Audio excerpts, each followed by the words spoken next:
साजिशों का कोई चेहरा नहीं होता और हादसों पर किसी का पहरा नहीं होता। नमस्ते, मैं हूं दिग्विजय सिंह। सेक्टर 46 फरीदा, यहां के जो चौकी प्रभारी थे उस वक्त सोहन पाल जी, वो अपनी टीम के साथ रात की जो गश्त होती है उस पे निकलने ही वाले थे कि अचानक पुलिस कंट्रोल रूम में एक कॉल आती है।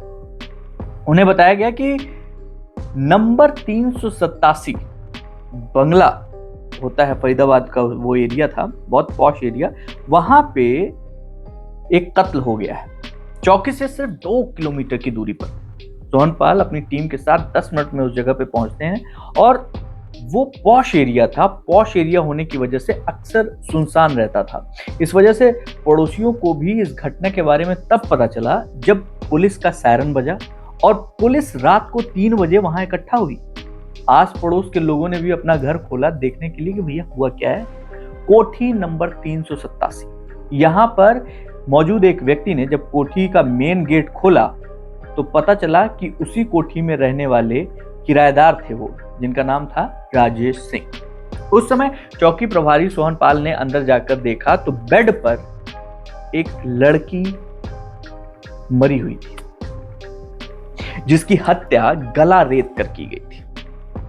खून पर पूरा बिस्तर पर पूरा खून बिखरा हुआ था और खून पर एकदम लाली छाई हुई थी, एकदम बहुत ही विभत्स वो नजारा था। अलमारी का लॉकर खुला हुआ था, सामान बिखरा पड़ा था। एक नजर में देखने पे लग रहा था कि ये लूटपाट का मामला है और लूटपाट के इरादे से लोग घुसे और लड़की ने विरोध किया हो और हाथापाई का मर्डर किया, सामान लिया और फरार हो गए। शुरुआती यही समझ में आ रहा था पुलिस को। पुलिस ने कोठी की जो मालकिन थी पुष्पा कोहली, उन्होंने फोन किया था पुलिस को। वो जो मरी वो उनकी बेटी थी किरण। पुष्पा ने बताया कि उनके पति सुरेंद्र और 12 साल का जो बेटा है नितिन, वो उनकी माँ बीमार थी, भटिंडा गई हुई, भटिंडा में है उनकी माँ, वो उनसे मिलने गए हुए थे। किरण और पुष्पा मतलब माँ बेटी घर पर अकेली थी।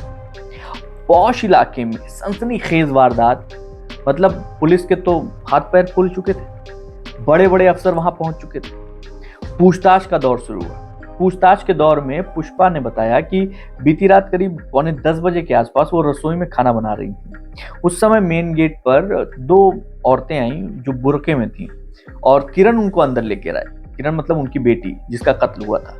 कुछ देर बाद किरण ने दोनों से बातचीत करी। बातचीत के बाद फिर उन्होंने बताया, किरण ने बताया कि भाई मेरी परिचित है मम्मी, हमें कुछ हिसाब किताब करना है। तो दोनों को उन्होंने अंदर बुला लिया, सोफे पे बैठ गई और चूंकि नकाब पहने हुए थी तो इसलिए जो है वो उनको पहचान नहीं सकती थी कि उनका चेहरा नहीं देख पाई थी। कमरे में बैठाया, पुष्पा अपने कमरे में, माँ अपने कमरे में चली गई पुष्पा और वो जो है अपने कमरे में। थोड़ी देर बाद पुष्पा के कमरे में जाकर किरण ने उन्हें एक गिलास पानी दिया, वापस आ गई और क्योंकि पुष्पा ने खाना वाना खाया था इसलिए खाना खाकर पानी पीकर उन्होंने वो सो गई कि भाई ठीक है, घर पे किरण है, कोई दिक्कत तो है नहीं। अब पुष्पा देर रात करीब 2 बजे उनकी आंख खुलती है। ये बात पुलिस को वो बता रही थी। 2 बजे उनकी आंख खुलती है तो उनके दोनों हाथ बंधे हुए थे, उनके पैर दुपट्टे से बंधे हुए थे और मुंह में कपड़ा ठूसा हुआ था। कई बार उन्होंने कोशिश की चिल्लाने की, लेकिन वो चिल्ला नहीं पा रही थी। थोड़ा हिली डुली तो गिर गई बिस्तर से। अब मुंह से कपड़ा ठूसा होने के कारण आवाज भी नहीं आ रही थी। किसी तरीके से वो बेड से घिसटते हुए दरवाजे तक पहुंची और दरवाजे पर उन्होंने उसको भड़बड़ाना शुरू किया। भड़बड़ा रही थी, फोन भी दिख गया उनको। वो फोन नीचे गिरा और उस पर नंबर टाइप किया। उन्होंने पति का नंबर लगाया, अपनी मेड का नंबर लगाया, लेकिन बात नहीं हो पाई थी क्योंकि मुंह में कपड़ा ठुसा हुआ था। अब जब वो दरवाजे को जोर से पीटती हैं तो वो आवाज सुनकर उनके जो किराएदार थे, जो नीचे रहते थे, वो जो है किराएदार नीचे आ जाते हैं। किराएदार वहां पहुंचते हैं और बाहर से दरवाजा जो बंद था उसको जब खोलते हैं, हालत खराब हो चुकी थी। नौकरानी भी और उनका पति भी उस समय तक आ चुका था और पुष्पा कोहली ने पूछा किरण कहाँ है। राजेश मतलब वो तो किराएदार को क्या पता किरण कहाँ है। पुष्पा ने खुद ही बोला कि ऊपर कमरे में देखिए, वो उस कमरे में थी। तो जब वहां पहुंचते हैं तो देखते हैं किरण का कत्ल हो चुका है। उसका गला रेत दिया गया था और खून जो है वो पूरा बिस्तर पर एकदम बिस्तर सना हुआ था। अलमारी, सारा सामान इधर उधर पड़ा हुआ था और साफ पता चल रहा था कि कहीं ना कहीं लूट की कोई बातचीत है। अब ये सारी बात करते करते माँ पुष्पा रोने लगती हैं, फूट फूट कर रोने लगती हैं। अब पुलिस ने पति सुरेंद्र कोहली से भी जो है बात की और उसके अलावा उन्होंने उनके बेटे थे नितिन, उनसे भी बात की और अज्ञात हत्यारों पर दफा 302 और 394 के तहत केस दर्ज कर लिया। अब इस पूरे मामले की गंभीरता को देखते हुए पुलिस ने एक पूरी टीम बनाई और उस टीम में एक बहुत ही बढ़िया एसआईटी के इंस्पेक्टर को रखा और उसके बाद फिर उस पूरे पॉश इलाके में जितनी जल्दी हो सके ये जो हत्याकांड हुआ है इसका पर्दाफाश किया जा सके, पर्दाफाश करने के ही इरादे से इस पूरी टीम को गठित किया गया था और टीम ने मौकाए वारदात का फिर से मुआयना किया। इस बार पुलिस ने फोटोग्राफर भी लिए थे, फिंगरप्रिंट एक्सपर्ट भी लिए थे, फॉरेंसिक टीम को भी जो है मौके पे बुला लिया और जब ये सारी टीम आके पूरा काम में जुटी तो फिर जो मृतका थी किरण, उसकी लाश का पोस्टमार्टम हुआ और पोस्टमार्टम के बाद पता चला कि उसकी हत्या, ये जो सांस की नली थी, इसके कटने के कारण हुई है। ठीक बात है भाई। पुलिस को एक चीज और पता चली, पुलिस को यह पता चला कि जो किरण थी, उनके जो पिता थे सुरेंद्र कोहली, काफी समय पहले पंजाब से आकर फरीदाबाद में बस गए थे। बहुत पुरानी बात थी और ये उसका बैकग्राउंड चेक करने के दौरान पता चला कि फरीदाबाद में उन्होंने सेक्टर 28 में अपना काम शुरू किया। उसके बाद 89 के आसपास उनकी शादी हुई और पुष्पा कोहली पंजाब से जो है यहाँ आई और शादी करने के बाद फिर घर में किरण का जन्म हुआ। किरण बहुत लाडली थी और उसको सब प्यार से गुड़िया कहते थे। किरण के जन्म के एक लंबे समय बाद, करीब 10-11 साल बाद बेटा जन्मा जिसका नाम उन्होंने नितिन रखा और फरीदाबाद में वो पढ़ता था। पुष्पा कोहली घरेलू महिला थी और घर परिवार में अपने परिवार के साथ बच्चों को बड़ी जिम्मेदारी के साथ पालती पोसती थी। सब कुछ बहुत अच्छा चल रहा था। किरण देखते देखते समय बीता, जवान हो चुकी थी और परिवार में कभी कोई पाबंदी नहीं रही, इसलिए शुरू से ही वो फैशन परस्त, आजाद ख्याल की लड़की थी। मोबाइल, फिल्म, टीवी, इंटरनेट सब कुछ उसके पास था और वो मतलब इन सबको बहुत एंजॉय भी करती थी। समय गुजरता गया, हुआ बात ये कि परिवार को लगा कि अब जो है शादी वादी कर देनी चाहिए। तो किरण की जो है वो परिवार मतलब शादी की बात चली, इसमें किरण राजी नहीं थी और किरण को कोई और पसंद था। किरण ने अपनी मर्जी से 2010 में एक रंजीत नाम के लड़के से शादी की। अब रंजीत जो है वो भी फरीदाबाद का रहने वाला था। शादी के बाद किरण रंजीत के साथ दिल्ली के सरिता विहार के पास में एक जगह है मदनपुर खादर, वहां रहने लगी। अब किरण के मनपसंद लड़का मिल गया, उसके साथ शादी की, लव मैरिज की। अब सारी चीजें ठीक चल रही थी, लेकिन कुछ महीने के लिए जब परिवार अलग हुआ तो उसको कड़वी सच्चाई सामने आनी शुरू हुई कि भैया रंजीत और किरण दोनों बिल्कुल अलग अलग थे।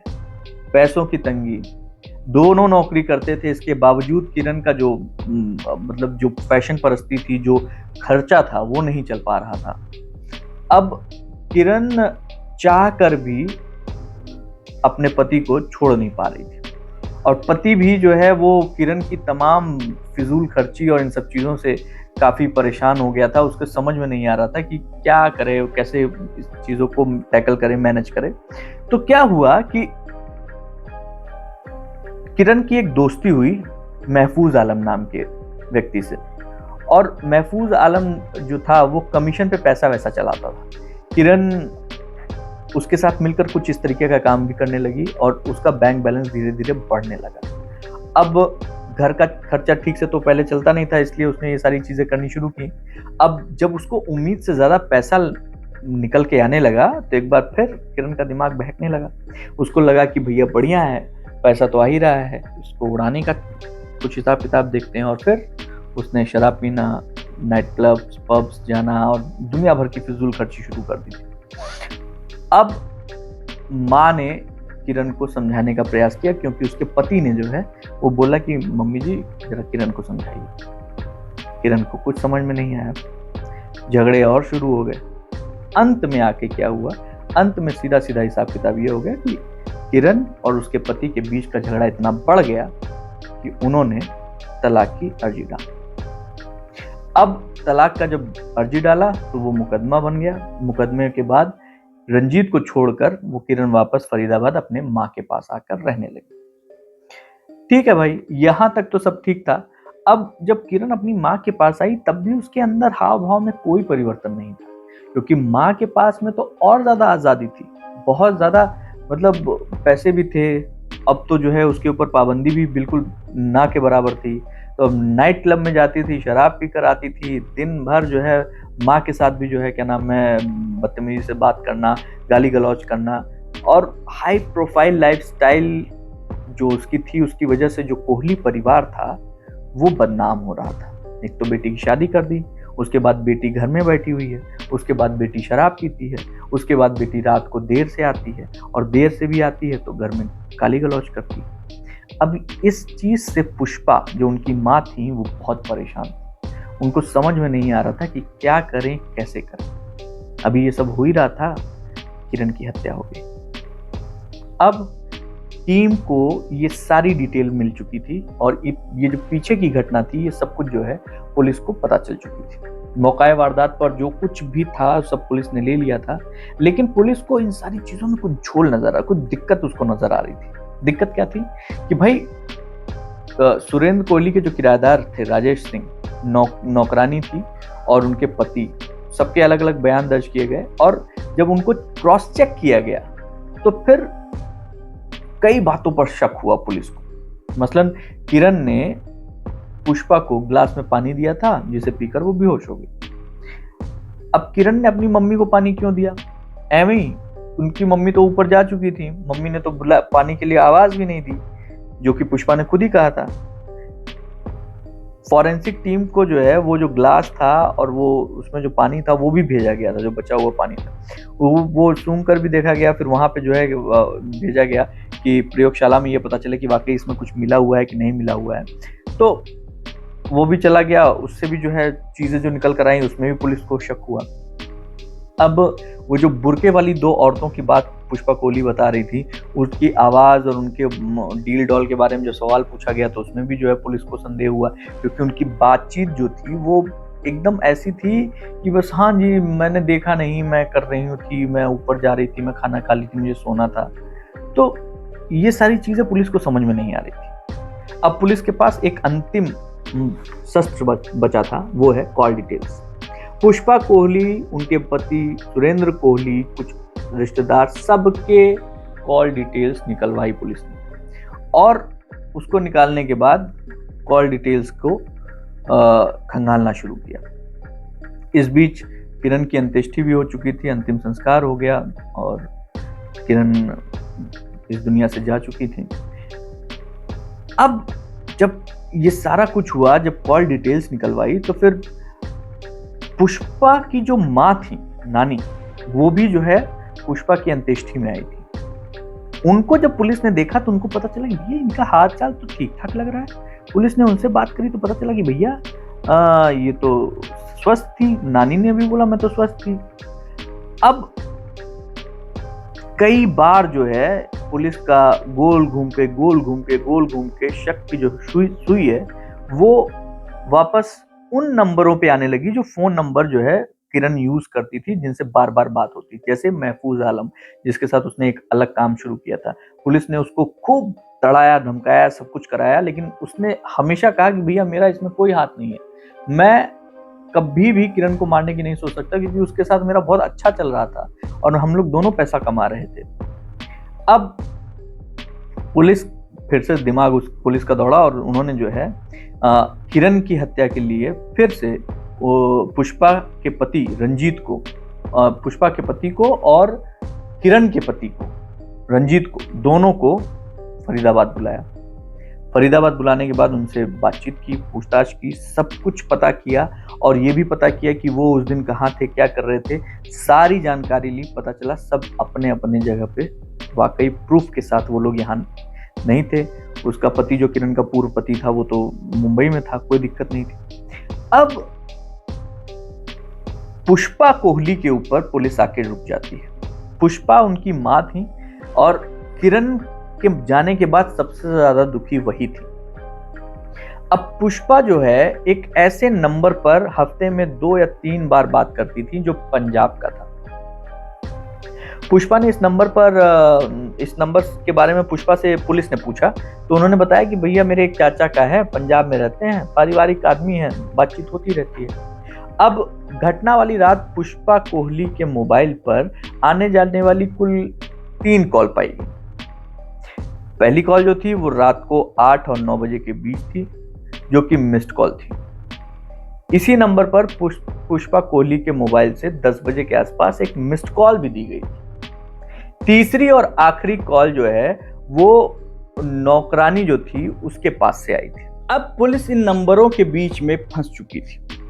उन्हें पुष्पा कोहली के सिम से जो नंबर मिल रहे थे वो बहुत अजीबोगरीब हिसाब किताब में मिल रहे थे। इसी दौरान पुलिस जो फरीदाबाद पुलिस थी उसने पंजाब से एक नकली आईडी और फर्जी पते पर एक सिम खरीदा गया था। उस चीज को पुलिस ट्रेस करने लगी। अब जब शक की सुई पुष्पा कोहली की तरफ आई तो अपने शक को और पुख्ता करने के लिए पुलिस ने पुष्पा की नौकरानी सपना से उसके द्वारा फोन जो कॉल किया गया था उसके बारे में पूछा और तब इस हत्याकांड की तस्वीर ज्यादातर साफ हुआ। क्या था कि पुलिस पुष्पा कोहली से पुलिसिया तरीके से पूछताछ नहीं कर सकती थी क्योंकि वही शिकायत करती है, मां थी, उन्हीं की बेटी का कत्ल हुआ था। तो फिर क्या हुआ, बड़े अधिकारियों के साथ बातचीत करके पुलिस ने पुष्पा कोहली को एक सर्टेन टाइम के लिए हिरासत में लिया। अब सपना ने जो बयान दिया उसको आधार बनाकर पुष्पा कोहली को घेरा जाने लगा। पुष्पा पहले तो बरगलाती रही, फिर अंत में टूट गई और उसने स्वीकार कर लिया कि मैंने ही सुपारी देकर अपनी बेटी किरण की हत्या कराई। पुलिस होश उड़ चुके थे पुलिस के। मतलब हुआ क्या था, पुष्पा की जो नौकरानी थी उसने उस रात को कोठी के आगे एक वैगनार खड़ी देखी और पुष्पा को फोन करके उसने पूछा था कि घर में कोई मेहमान आया क्या माँ? तो पुष्पा ने कहा हाँ वो कोई आया था मिलने के लिए, मिलकर चला गया। जबकि पुलिस को उस वक्त पुष्पा ने कहा था कि वो बेहोश है। यही बात पुष्पा कोहली को फंसा देती है। और जब पुष्पा कोहली ने स्वीकार किया कि उन्होंने ही अपनी बेटी की हत्या कराई थी तो पूछा गया क्यों, तो उनका जवाब था लोक लाज का डर। एक तो बेटी ऊपर से इतनी ज्यादा जो है शराब पीती थी, रात को आती थी, सब कुछ करती थी। और कैसे मरवाया, तो एक मुंह बोले चाचा थे कुलविंदर सिंह, उनको और उनके साथ एक और साथी आया, वो उसी वैगनार में आए थे।